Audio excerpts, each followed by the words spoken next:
बीवी का घूंघट उठाया तो कहती 2 सिगरेट ला दो। मुर्गियां बेचकर शादी करने वाला शख्स लुट गया।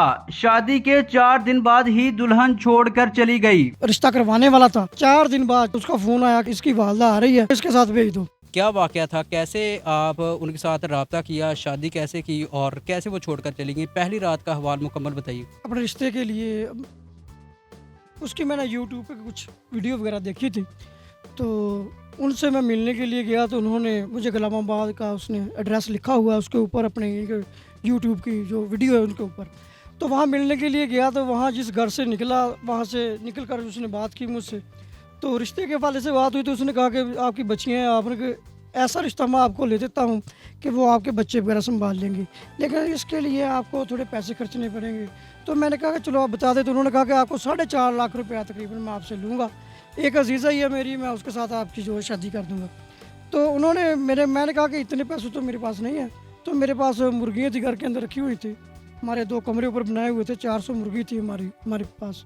तो हमने वो फिर वो सारी की सारी बेची, 8-10 लाख रुपया उसके ऊपर हमारा जो खर्चा था।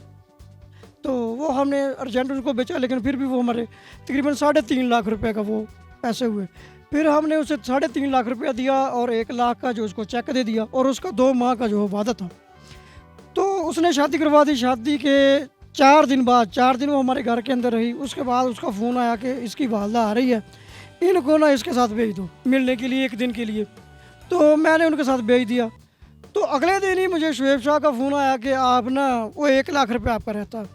मैंने कहा कि आपका जो 1 लाख रुपया रहता है वो तो मैंने आपका 2 माह का जो है आपसे वादा है। तो उन्होंने कहा कि जी वो उनके वालिद कह रहे हैं कि हम इस तरह नहीं भेजेंगे जब तक आप पैसे नहीं देंगे।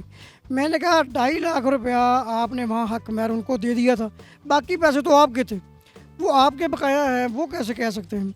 तो उन्होंने बाद में कहा अच्छा नहीं कोई बात नहीं, चलो मैं ना उनको फ़ोन करता हूँ, कल को भेज देंगे।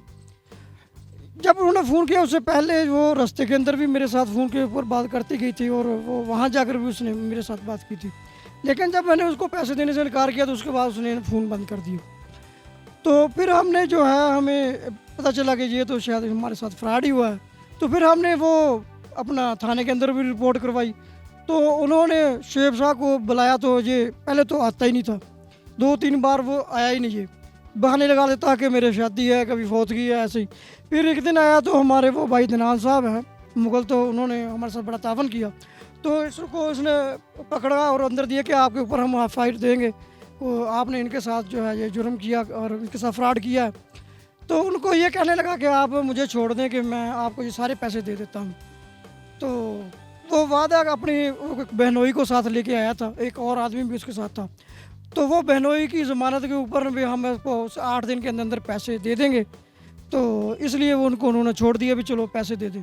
तो उसके बाद वो उनके काबू ही नहीं आए, ना वो हमारे काबू आए, क्योंकि उनका कोई ठिकाना कोई नहीं है। कभी किसी शहर में जाकर वो कार्रवाई करते हैं, किराए का मकान वगैरह लेते हैं और वहाँ से वो फिर वो जब उनके पास 3-4 लड़कियाँ हैं तो उनकी शादी करती हैं, जब वो सारी की कर लेती हैं फिर वो उसको लेकर किसी और जगह चले जाते हैं। तो इन्होंने एक जाली वकील भी बनाया हुआ है और जो लोगों को हमें ये बल्कि कहते हैं कि आपको हम कंप्यूटराइज कहाँ बना के देंगे, जो कागजात हैं वो कंप्लीट ही नहीं होते। वो देते ही नहीं है। हाँ जी, वो कहते हैं कि अभी जज वगैरह के साइन वगैरह होने हैं, वो बाद में आपको दे देंगे। अभी तक उस औरत से आपकी मुलाकात हो चुकी है जिसके साथ आपका जाली निकाह करवाया गया था? बल्कि उसकी वालदा के साथ बाद में वालदा बात करती रही, यहाँ तक कि उसने इनके मेरे से खर्चा लेने के लिए किसी और लड़की को भी इनके फ़ोन के ऊपर मेरे साथ बात करी। मैंने इनको साबित तो नहीं होने दिया कि मैंने पहचान लिया कोई और है। कभी वो फ़ोन मांगती थी, कभी पैसे मांगती थी। जब मैंने पैसे देने से इनकार किया, मैंने कहा नहीं पैसे नहीं दूंगा, मैं खुद लेने के लिए आऊँगा। वो कहते हैं कि किराए के लिए पैसे दो। सिगरेट्स का मुतालबा किया गया, ये क्या मामला था और आपको तब शक हुआ कोई इनके ऊपर के ये किस तरह के लोग हो सकते हैं? मुझे आते ही जब उसने सिगरेट की, उसकी हालत कुछ ऐसी थी कि ऐसे मांगे जैसे वो ना किसी नशेई को देखे ना, नशे से टूटा हुआ हो, उस हालत में जैसे उसने कहा कि मुझे 2 सिगरेट ला दे आते सबसे पहले। तो इसलिए मैं तो डर गया, तो शायद ये नशा वगैरह ही करती है। अगर मोहल्ले से लाएंगे तो वो दुकान वाले पूछेंगे कि आपके वाला तो नहीं पीते सिगरेट, तो आपके ये सिगरेट कौन पीता है। तो इसलिए मैं खुद जो दूसरी गली से ना कहीं से दूर से ला के आता था वो उसको, बल्कि एक डब्बी पूरी रोना तकरीबन वो पीती। जब आपने उनको सिगरेट लाकर दी, रात का कौन सा वक्त था कि इतनी रात आपने इतनी बड़ी कुर्बानी दे दी?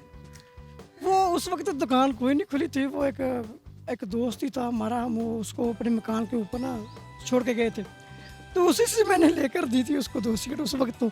लेकिन सुबह को फिर वो दुकान से लेके, वो भी उसने जब इकट्ठी पी फिर थोड़ी फ्रेश हुई, तो लेकिन वो कहती कि अब मुझे और ला के दो, मैंने रात भी पीनी है। मैंने कहा कि अब आप सो जाए, अब सुबह को आपको ला के दूंगा। उस शख्स ने आपके साथ उनको मिलवाया जिसने शादी करवाई? पहले तो ये जो रिश्ता करवाने वाला था, हमें उसका एड्रेस ही नहीं उनका घर का बता रहा था। जब मैंने ज़्यादा सख्ती की कि वहाँ गया, तो फिर उसने बड़ी मुश्किल मुझे एड्रेस दिया, तो वहाँ जाकर देखा तो वो किराए का एक मकान था, वो खाली था, तो वो वहाँ लिखा हुआ था कि किराए के लिए खाली है। वो कोई जाते हुए कोई नकदी मालियत कोई कीमती चीज़ें भी लेकर गई साथ? वो जी हाँ, तकरीबन 3,70,000 रुपया तो इसने शुएब साहब ने हमसे लिया था।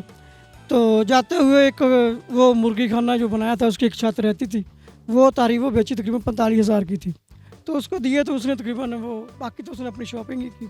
जाते हुए हमें वो 5,000 रुपये उसमें से दे गई थी। खर्चा चलाने के लिए? हाँ जी। पहले भी शादी हुई थी, बच्चे भी थे आपके, कितने बच्चे थे और क्या ज़रूरत पेश है दूसरी शादी की? वो मेरी अपने जो मेरे पास जो है वो तकरीबन 3 बच्चियाँ हैं मेरे साथ जो रहती है, छोटी हैं वो, और उनसे जो छोटा एक बच्चा भी है वो तकरीबन 2.5-3 साल का है।